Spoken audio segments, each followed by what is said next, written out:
Hello friends, welcome to my channel. और आज देखो मैं क्या बन के आया हूँ। बनी कैसा लग रहा हूँ कमेंट सेक्शन में बताना। और आज के इस वीडियो में हम पढ़ने वाले हैं हिंदी बसंत क्लास 6 का चैप्टर 9 जो है जो देखकर भी नहीं देखते। So let's start the video. Cheating करता है तू, चीटिंग करता है तू। So let's read it. कभी कभी मैं अपने मित्रों की परीक्षा लेती हूँ, यह परखाने के लिए कि वह क्या देखते हैं। हाल ही में मेरी एक प्रिय मित्र जंगल की सैर करने के बाद वापस लौटी। मैंने उससे पूछा, आपने क्या क्या देखा? कुछ खास तो नहीं, उनका जवाब था। मैं बहुत अचरज नहीं हुआ क्योंकि मैं अब इन तरह के उत्तरों की आदी हो चुकी हूँ। मेरा विश्वास है कि जिन लोगों की आंखें होती हैं वह बहुत कम देखते हैं। सो अभी मैंने थोड़ा सा पढ़ दिया, अब मैं आपको बता देती हूँ उसमें क्या कहना चाह रहे हैं। जा पूछ क्या? एक लड़की थी, उसकी जो एक फ्रेंड थी, बेस्ट फ्रेंड, वो गई थी जंगल की सैर पर। और जब वो वापस लौटी तो उस लड़की ने उससे पूछा कि आपने क्या क्या देखा? तो उसका आंसर था कि कुछ खास तो नहीं। अब वो इतनी सरप्राइज भी नहीं हुई कि उसने ऐसा आंसर क्यों दिया, क्योंकि वो उन सारे आंसर की आदी हो चुकी थी। आदी मतलब उसने इतनी बार उन आंसर को सुन लिया था सेम एज इट इज़ कि वो अब उसका मन भर गया था। क्या यह संभव है कि भला कोई जंगल में घंटा भर घूमे और फिर भी कोई विशेष चीज़ ना देखे?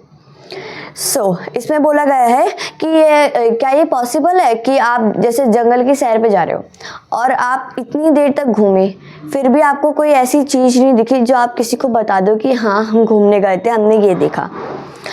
मुझे जिसे कुछ भी दिखाई नहीं देता है, सैकड़ों रोचक चीज़ें मिलती हैं जिन्हें मैं छूकर पहचान लेती हूँ। अब वो अपनी बात बता रही है लड़की कि वो देख नहीं सकती है लड़की, लेकिन वो फिर भी उन आसपास की चीज़ों को छूकर पहचान लेती है।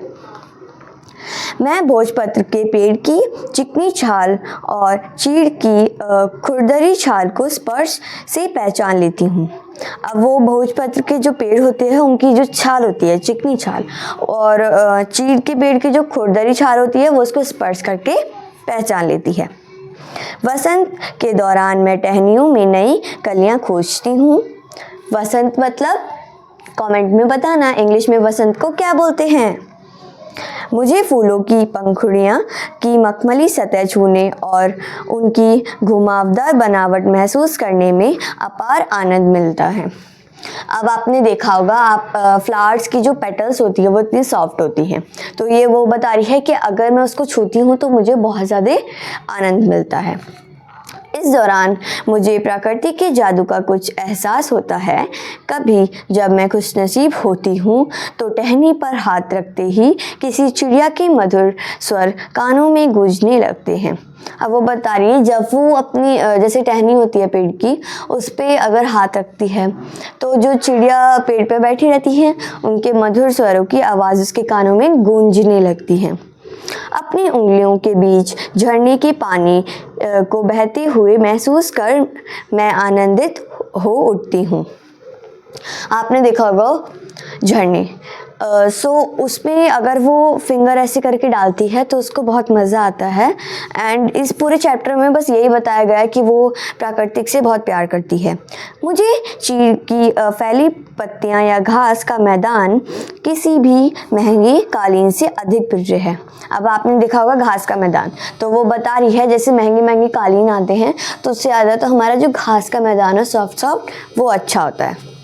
बदलते हुए मौसम का समा मेरे जीवन में एक नया रंग और खुशियाँ भर जाता है। कभी कभी मेरा दिल इन सब चीज़ों को देखने के लिए मचल उठता है।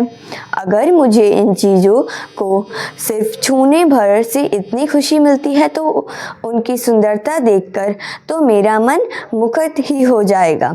अब वो बोल रही है मैं जैसे देख नहीं सकती, मैं उनको सिर्फ छू के इतनी खुश हो जाती हूँ। अगर मैं उनको देख पाती तो मैं कितना खुश हो जाती। परंतु जिन लोगों की आंखें हैं वह सचमुच बहुत कम देखते हैं। इस दुनिया के अलग अलग सुंदर रंग की संवेदना को नहीं छूती। फिर से उसने बताया कि जिन लोगों की आंखें हैं वो बहुत कम देखते हैं। अब आप भी देख लो कि अगर आपके घर के पास कोई गार्डन है तो आपको पता है उस पर कितने ट्रीज लगे हैं? नहीं पता ना। सो यही कि हम इतना ध्यान नहीं देते हैं, हाँ लगे हैं पेड़, ठीक है, नॉर्मल सी बात है।